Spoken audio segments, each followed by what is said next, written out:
مشهد النبي موسى. يبين هذا المشهد عملية اكتشاف الطفل موسى الذي وضعته أمه في سلة وألقته في النيل ليطفو على سطحه للحيلولة دون أن يقتله جنود فرعون.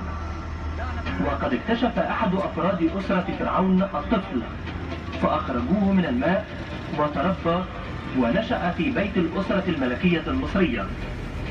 ولما كبر أنزلت عليه الرسالة ثم قاد شعبه من اليهود وخرجوا من مصر. وتشاهد إلى يسار المشهد أخته وهي تراقب الموقف عن بعد لترى ما سيحدث له.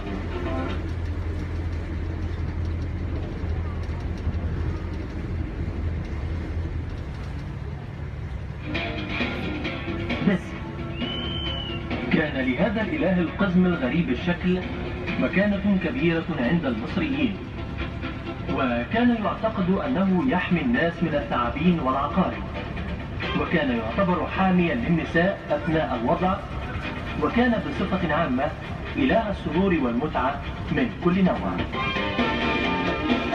الزراعة. الآن تدب الحياة في مصر القديمة بمشاهد الزراعة والصناعة. حديقة فرعونية.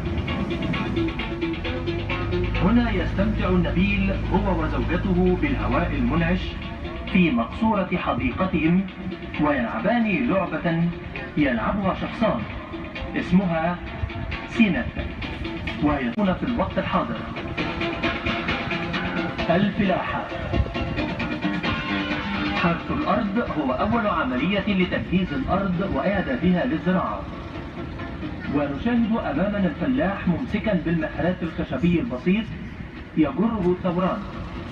وبعد أن تتم عملية الحرث تجري عملية تكسير الكتل الطينية الجافة باستعمال الفأس، ثم تجري عملية شق خطوط مستقيمة في التربة بالمعول، ثم يقوم المزارع. ونشاهد أبراج الحمام إلى جوار المنازل. وكان المصريون يستعملون الحمام كطعام وجيش. وكانت الحقول تروى بواسطة الشلوح وهو رافعة يشبه الميزان، ووضع في أحد طرفيه درب وفي الطرف الآخر حجر ثقيل قابل الدلق ويوازنه. وعندما يتم حصاد المحصول تحمل حزمة إلى مكان